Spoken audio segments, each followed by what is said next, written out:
कर लेना। चलो कोई बात नहीं, शुरू करते हैं सारे को। सबसे पहली जो विधि है उसका नाम है रसास्वादन विधि। शिक्षण विधियों में अगर आप किसी भी शिक्षण विधि का आप अगर अर्थ समझ जाते हैं तो अर्थ समझने का मतलब आपकी आदि शिक्षण विधि। रसास्वादन का मतलब रस, रस किस में आता है। मैं आपको अगर शायरी सुनाऊं, कविता सुनाऊं, तुम कहोगे वाह वाह, आने दो गुरुजी और आने दो। अगर मैं तुम्हें कविता सुनाने लग जाऊं ना तो फिर आनंद ही आने लग जाता है। यानी रस किसमें आता है, कविता में। मैं कविता चालू कर दो, गुजरा जो उसके दर से तो थर थर आए पैर, मंदिर के पुजारी भी वहां। अब आनंद आ रहे, भले थे बीएड कर रहा के लेकिन थाने भी लागे गुरुजी और सुना कविता, तो ये तो छोटे बच्चा तो फिर अच्छी लगनी। यानी हर स्तर में काम आती है ये, प्राथमिक उच्च सब स्तर में चलती है। कभी बोले बुढ़ो हो जाए अभी नहीं कविता सुना, वो का और आनंद कविता यार शानदार है। तो रसास्वादन विधि जो है वो किसमें उपयोगी होती है, वो होती है कविता पाठन में। इसका मूल उद्देश्य क्या है, रसास्वादन विधि का मूल उद्देश्य कतई यह नहीं है कि आप में कविता में क्या है वो बताना, यानी कविता में का अर्थ बताना इसका कोई उद्देश्य नहीं है। इसका उद्देश्य है उस कविता का आनंद लेना। क्या लेना, आनंद। जैसे कविता आपको आई कि जैसे खूब लड़ी मर्दानी कविता है, छठी क्लास में लगती थी हमारी, खूब लड़ी मर्दानी वो तो झांसी वाली रानी थी, बुंदेले हर मुख से हमने सुनी कहानी थी। तो ये जो कविता है, इस कविता में वो क्या करता है, वो टीचर आएगा और सबसे पहले क्या बोलेगा कि भाई हम पढ़ रहे हैं आज लक्ष्मीबाई की कविता, ठीक है। अब वो कविता में जो भी बात है वो पहले बता देता है, यानी शॉर्ट में बता देता है कि बच्चों 1857 की क्रांति के समय हमारे एक वीरांगना जो थी वो बहुत लड़ी थी अंग्रेजों से, उसकी एक कविता है, उसका एक गुणगान है। लक्ष्मीबाई जो थी वो झांसी से थी और अंग्रेजों के साथ युद्ध किया था। ये पहले बता के और फिर उस कविता का मूल उद्देश्य होता है रसानुवाद करवाना, यानी रस का आना। रस का मतलब कविता में कहीं जोर से बोलना पड़ता है, कहीं धीरे बोलना पड़ता है, कविता कभी एक स्वर के अंदर नहीं होती, तो वो चीज बताना इसका मूल उद्देश्य होता है। यानी इस विधि को एक प्रकार से उपसंहार विधि कहते हैं। उपसंहार विधि क्यों, क्योंकि कविता की व्याख्या कर दी फिर उसका रसानुभूत कराया जाता है। व्याख्या इसलिए इस विधि को एक प्रकार से उपसंहार विधि। इस विधि में कभी भी खंडान्वय विधि का प्रयोग नहीं होता। खंडान्वय विधि का प्रयोग हमेशा उच्च कोटि की भावनात्मक कविता पढ़ाने में होता है।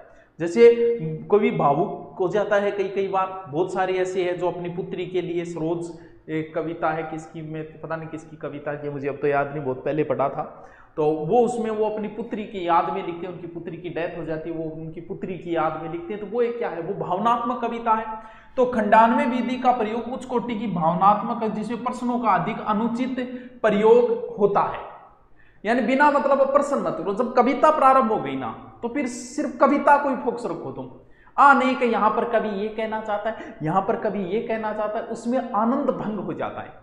क्यों, क्योंकि वही बात है, डायलॉग बाजी चलते चलते वीररस नहीं आ सकता, तो कविता चलते चलते बीच में एक्स्ट्रा बातें आती है, उसके आनंद क्या हो जाता है हमेशा। जैसे आप फिल्म देखते हो, बीच में एडवर्टाइज आते, रीच को नहीं आओगे, तो वही बात है, क्योंकि इसमें क्या है, खंडान्वय विधि का प्रयोग नहीं होता है। खंडान्वय विधि का प्रयोग हमेशा किसमें होता है, इतिवृत्तात्मक कविता पढ़ाने में, कविता पढ़ाने में। ये तो छोड़ो, कोई मतलब सभी स्तरों में उपयोगी है ये, लेकिन सबसे ज्यादा जो उपयोग होती है वो बच्चों को अच्छी लगती है, यानी सबसे ज्यादा उपयोग करो प्राथमिक स्तर पर। कविता कभी मन में पढ़ने की वस्तु नहीं है, इसे सहस्वर पढ़िए, जोर जोर से पढ़िए, आनंद लेके पढ़िए। यानी कविता कभी भी मन में पढ़ने की वस्तु नहीं है। कविता को भाव विभोर करके हृदय के अंदर लेके इसको पढ़िए। यह है रसास्वादन विधि। बस इतना ही ध्यान रखो, रसास्वादन विधि किसमें उपयोग होती है, कविता पाठन में उपयोग होती है। दूसरी शिक्षण विधि हम देखते हैं, देखिए सूत्र विधि।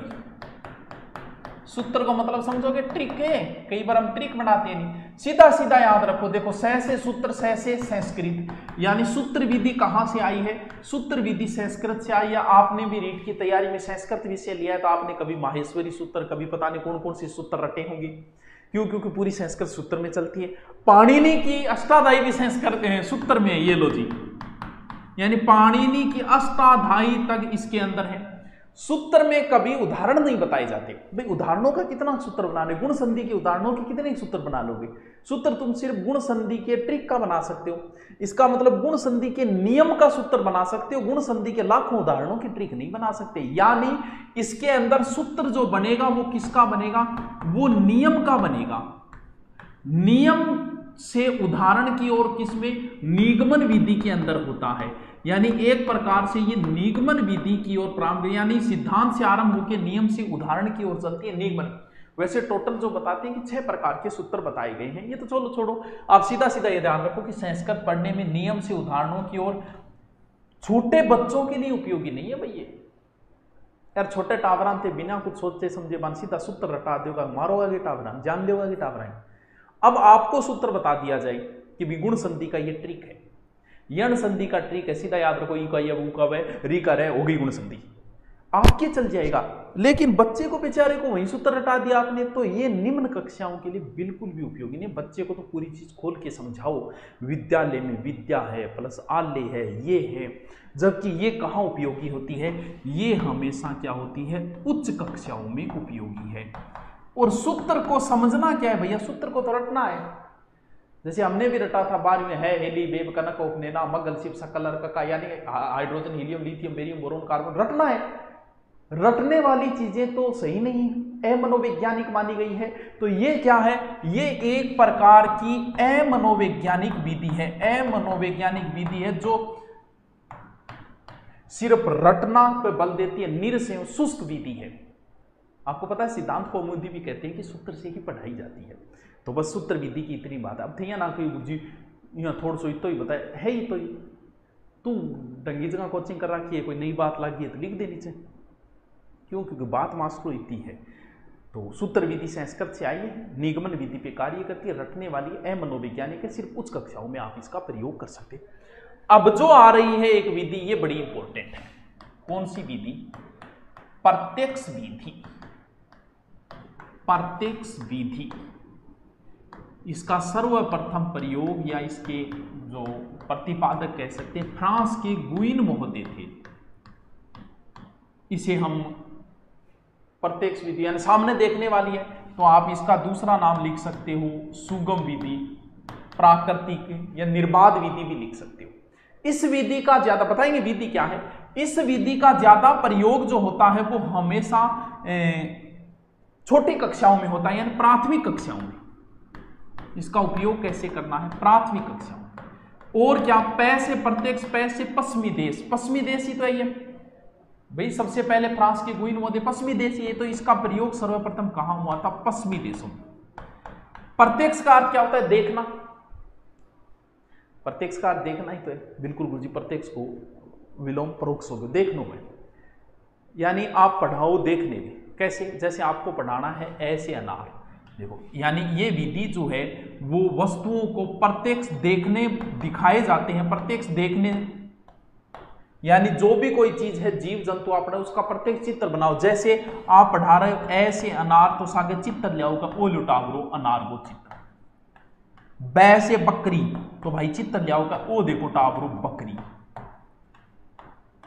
20वीं शताब्दी के प्रथम दशक में इसे अपनाया। यानी प्रत्यक्ष का मतलब होता है देखना, देख देख के। देखो मतलब मास्टर देख देख के पढ़ा रहे हो, नहीं। देखने का मतलब होता है आपको दिखाया जाएगा बच्चे को कि ई से ईक ओ टावरो ईक को पेड़ है, रे से ऋषि ओ टावरो ऋषि है। समझ गया? यानी बच्चे को दिखा दिखा के पढ़ाना प्रत्यक्ष विधि। अब इसका भारत में प्रयोग होने लगा। अगर भारत में प्रयोग हुआ तो भारत में इधर बंगाल वाली साइड में किसने अपनाया इसे? सबसे पहले टिपिंग ने अपनाया। कहां? बंगाल के अंदर। मुंबई के अंदर इसे किसने अपनाया? मुंबई के अंदर इसे अपनाया फ्रेजर ने। और मद्रास के अंदर इसे किसने अपनाया? मद्रास के अंदर इसने अपनाया येट्स। हो सकता है डीपली आपसे कोई पूछ ही ले। यानी बंगाल में इसे टिपिंग ने अपनाया, मुंबई में इसे फ्रेजर ने अपनाया और मद्रास में इसे येट्स ने अपनाया। ये थोड़ा सा ध्यान रखना कि प्रत्यक्ष विधि, पै से प्रत्यक्ष, पै से पश्चिमी देश। प्रत्यक्ष के इसके जनक गुइन महोदय है फ्रांस के, यानी फ्रांस के कौन हो गए? गुइन महोदय। फ्रांस के कौन हो गए? गुइन महोदय। फ्रांस के गुइन महोदय प्राथमिक कक्षाओं में उपयोगी है, प्रत्यक्ष दिखाना है बच्चों को। अब इस